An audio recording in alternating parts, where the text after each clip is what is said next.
Olá, muito bom dia. Este é o Agenda do Poder. Eu sou Leonardo Cavalcante, aqui no SBT News. Hoje, dia quente, você já sabe, de segunda a sexta-feira, todos os dias, às 9h30 da manhã, o Agenda do Poder comenta, traz para você os principais assuntos do dia, da semana, no Brasil e no mundo. A gente hoje aqui no Agenda do Poder, a gente tem 3 temas para ser debatidos. Eu queria que a nossa produção apresentasse aqui o nosso cardápio, a nossa Agenda do Poder de hoje. A gente tem o Auxílio Brasil, derruba equipe econômica de Paulo Guedes. São 4 secretários aí, 2 titulares. A Agenda do Poder entrevista o senador Oriovisto Guimarães, do Podemos do Paraná. O senador vai estar aqui com a gente, conversando com a gente. E a gente tem os momentos finais aí da CPI da pandemia no Senado. Semana que vem é a votação do relatório. Mas eu queria convidar aqui para essa nossa conversa o André Anelli, que é repórter do SBT, e a Gabriela Vinhal, que é repórter do SBT News. Muito bom dia, Gabriela. Muito bom dia, André. E eu já chamo diretamente aqui para conversar, para bater papo com a gente, o senador Oriovisto Guimarães. Senador, muito obrigado pela presença aqui no Agenda do Poder. Bom dia, Leonardo. Bom dia, Gabriela, André e a todos que nos assistem.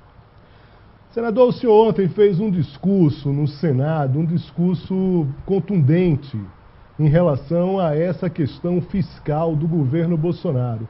O senhor disse, olha, essa derrubada, essa queda dos ministros, ela se relaciona muito por causa dessa irresponsabilidade. Só para dizer quem foram os secretários que caíram, caiu Bruno Funchal, secretário do Tesouro e Orçamento, o Jefferson Bittencourt, secretário do Tesouro Nacional, e ainda o Rafael Araújo e a Gildenora Dantas. Quer dizer, na verdade, no caso do Rafael e da Gildenora, são secretários adjuntos, mas a queda principal aí do Bruno Funchal e do Jefferson Bittencourt. Senador, de fato o governo está tentando tirar, quer dizer, a gente sabe, e a gente tem discutido isso aqui no SBT News, no Agenda do Poder. Claro, a realidade é cruel, não há como não ver a realidade. As pessoas, de fato, estão com dificuldades na pandemia. Mas o senhor ontem fez um discurso deixando claro o seguinte, é possível tirar dinheiro de outros lugares para não deixar esse mercado em essa instabilidade fiscal dessa forma que foi ontem. A expectativa hoje é que, de novo, o mercado abra e tenha uma instabilidade ao longo do dia. Então, o senhor apontou esses caminhos. Eu queria que o senhor falasse um pouco sobre isso, já apontando para esses caminhos que o governo parece que não quer tomar. Senador? Olha, Rogério. Acho que o senador está com um pouquinho... Renomado técnico. São pessoas que o conceito no verdadeiros avalias da seriedade com que o governo trata as finanças públicas. Você sabe, tão bem quanto eu, todos nós sabemos, que economia tem leis próprias. Não é uma questão de vontade do governo, ou vontade do mercado, ou vontade de quem quer que seja. Você tem leis em economia que funcionam por elas mesmas, assim como funciona a lei da gravidade, por exemplo. Você tem a lei da oferta e procura, você tem uma série de leis que, independente de quem seja o governante, elas vão funcionar da mesma maneira, no mundo inteiro. E quando nós desrespeitamos essas leis, coisas ruins acontecem. Então, nós temos um presidente da República que disse o tempo todo, desde quando era candidato, eu não entendo de economia. Quem entende é o Paulo Guedes. Ele é o meu posto Ipiranga. Falem com ele. Só que agora, esse presidente que diz que não entende de economia está comandando a economia. Está dando ordens ao Paulo Guedes e o Paulo Guedes... Caiu aqui um pouco a nossa... Vamos ver se a gente consegue voltar aqui com o senador. A gente teve um pouquinho aqui de problema. O que o senador está falando com a gente aqui? O senador está dizendo... Vamos ver se vai voltar agora, senador.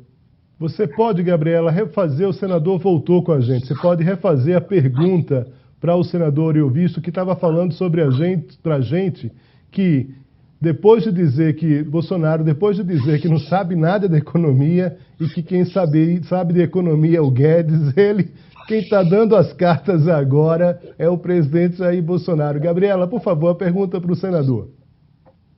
Bom dia, senador. Então, eu estava falando aqui, né, a respeito da declaração ontem do presidente do Senado, Rodrigo Pacheco, em relação ao teto de gastos. Queria saber com o senhor, se na avaliação do senhor, esse texto vai inventar uma resistência aqui no Senado em relação a essa manobra ao teto de gastos e como o senhor espera que seja essa a discussão aqui na casa. Olha, eu espero que enfrente uma forte resistência e espero que possamos fazer algumas modificações nessa PEC, de tal forma a dar um caminho para a economia melhor do que este. Essa questão desse populismo fiscal é uma coisa muito triste, porque é assim, nós temos milhões de brasileiros naufragando na fome, no mar da fome. Precisamos, sim, jogar uma boia para que eles sobrevivam. Precisamos, eu sou a favor, todos nós somos. Mas não podemos jogar uma boia furada. Eles vão segurar essa boia, ela vai se esvaziar em pouco tempo e eles vão afundar de novo na fome. Por quê? Porque tudo que você faz com base em populismo fiscal, você provoca inflação. E a inflação de gêneros básicos alimentícios é altíssima, chega a 30%. E por isso que eu digo que a boia é furada. Você tem que dar auxílio, mas baseado em cortes de despesas, como, por exemplo, emendas do relator, que são bilhões, como fundão eleitoral e outras despesas que nós podemos sim cortar para ter esse dinheiro. André Anelli, repórter do SBT, que também está aqui com a gente na conversa. André, a sua pergunta para o senador Euvício, por favor. Acho que o André está sem áudio. Oi? Estão me ouvindo agora, Léo? Estamos ouvindo agora. Alguns probleminhas técnicos, é de quem faz ao vivo, mas estamos lá. A gente está conseguindo. Vamos lá. Por favor, André. Tá certo. Muito bom dia, senador. Bom dia, Léo. Bom dia, Gabriela. Bom dia a todos que acompanham o SBT News, a Agenda do Poder. Senador, a gente vem noticiando aqui no SBT News há já alguns dias que o ministro Paulo Guedes ele acabou se enfraquecendo, principalmente no âmbito político, depois da revelação da participação dele na offshore nas Ilhas Virgens Britânicas, algo que o ministro disse já ter declarado antes de assumir a pasta da economia, mas algo que acabou trazendo efeitos no âmbito político para ele. O senhor já percebeu esses efeitos políticos do Paulo Guedes, esse enfraquecimento e o fato do Paulo Guedes aceitar esse tipo de política eleitoreira do presidente Jair Bolsonaro, de aumentar o Auxílio Brasil a qualquer custo, mesmo furando o teto de gastos, representa um enfraquecimento do ministro? Olha, quanto a offshore, não grandes problemas não. Paulo Guedes, todo mundo sabe, é um homem rico, já era rico antes de ser ministro. Ele tem recursos com origem legal, ele pode demonstrar, isso não é proibido. Eu não vejo problema nenhum com a offshore. Acho que aí há muita exploração política. Agora, quanto à segunda parte da sua pergunta, sim, aí eu vejo problemas. Na medida em que ele vai cedendo às pressões do presidente Bolsonaro, e na medida que ele vai perdendo assessores importantes que não querem ter o seu currículo manchado, não querem assinar uma política econômica que todo mundo que estuda economia sabe que está errado, não é?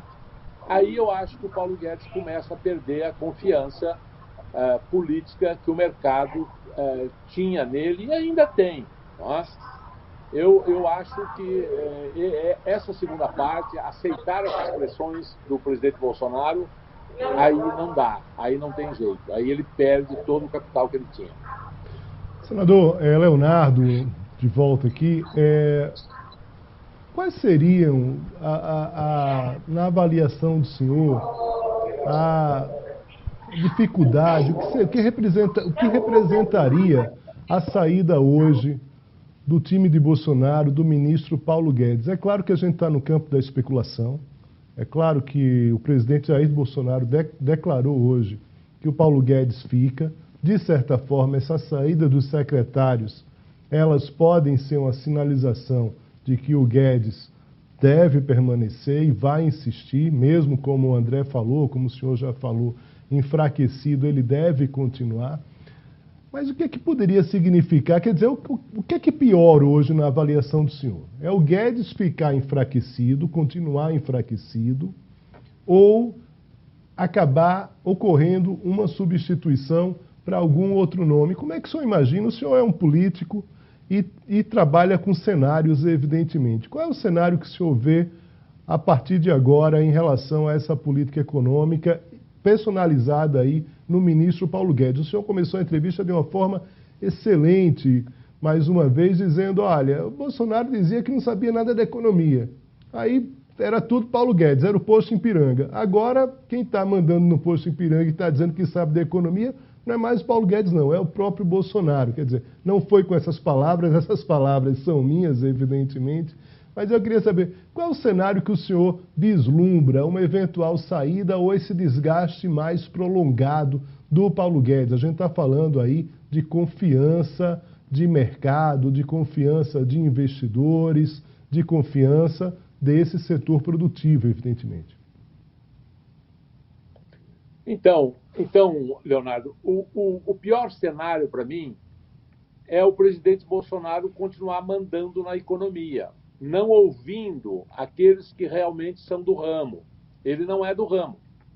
Você viu o que aconteceu com a pandemia, quando ele se recusou a ouvir a ciência, a ouvir as pessoas que eram do ramo da saúde e resolveu receitar o kit Covid, resolveu receitar essa questão toda da cloroquina e assim por diante. Não dá. Eu acho que a pessoa, para ser presidente da República, é óbvio que ela tem que saber que é impossível conhecer de medicina, de economia, de engenharia, de direito, de todas as áreas do mundo. Um presidente da República, nenhum presidente da República conhece todos os assuntos.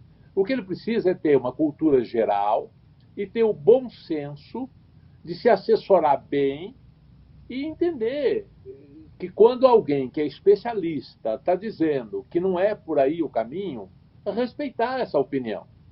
Então, assim, se o Paulo Guedes sair do governo, essa especulação que você faz, é mais um terremoto. É o dólar que sobe de novo, a inflação que dispara de novo, e depois, assim, traga quem ele trouxer. O mercado não vai acreditar. Não vai acreditar por quê? Porque quem vai continuar no comando é o Bolsonaro. E o Bolsonaro, pelo menos enquanto economista, o mercado não acredita nele. Então não dá. O Bolsonaro tem que reconhecer que ele pode ser um grande presidente, desde que respeite as pessoas especialistas nas suas respectivas áreas. Esse é o problema central do país. Muito bem. Senador, a Gabriela tem uma última pergunta para o senhor e eu vou passar logo para ela para a questão. Por favor, Gabriela. Senador, aqui, quando eu fiz a pergunta ao senhor, o senhor disse em relação a corte de gastos, inclusive até de emendas de relator, né? Isso seria uma antecipação de um movimento que o senhor pretende fazer no ano que vem, já que o senhor é o relator do orçamento de 2022? Não, eu não sou orçamento de 2022. Eu vou relatar apenas um item que se refere à receita. É uma partezinha mínima. O relator que vai relatar o orçamento inteiro é outro, é um deputado, tá? Que agora eu não tenho o nome na minha cabeça ainda. Sim, tá? Mas o senhor pretende fazer um movimento em relação a isso? É claro que eu vou lutar sempre por um orçamento responsável, não é? O orçamento do governo é igual ao nosso orçamento. Nós não podemos eternamente gastar mais do que é o nosso salário. Veja, o governo brasileiro já fazem 7 anos que gasta mais do que arrecada. Imagine que qualquer um de nós vivesse 7 anos gastando mais do que o salário. No que vai dar isso? Vai dar em falência, vai dar que vão tomar a sua casa, que a sua vida vai ser desorganizada. É o que está acontecendo com o país. Você faz esse orçamento populista para conseguir voto o ano que vem, sabe o que acontece? Não há investimento, o dólar sobe, aumenta o desemprego, aumenta a inflação. É muito ruim. Nós temos que pensar em economia em longo prazo. A economia não pode ser administrada com base num ano eleitoral. Isso é idiótico. Pensar no próprio e não pensar no país. Então é lógico que eu vou brigar sempre por um orçamento responsável. Senador, eu queria agradecer muito a participação do senhor. O SBT News está aberto aqui para o senhor. A hora que o senhor desejar conversar com a gente também buscar o senhor para debater esses grandes temas. Queria agradecer muito, bom trabalho para o senhor nessa sexta-feira, final de semana, mas que é uma sexta-feira aí que ainda vai ter assim, a gente pode ser surpreendido aí em vários momentos essa sexta-feira. Afinal de contas, né? a atenção em Brasília está muito alta. Muito obrigado ao senhor, viu? Um forte abraço. E aí eu volto aqui com a Gabriela. Muito obrigado a vocês, eu estou sempre às ordens. Muito bem, muito obrigado.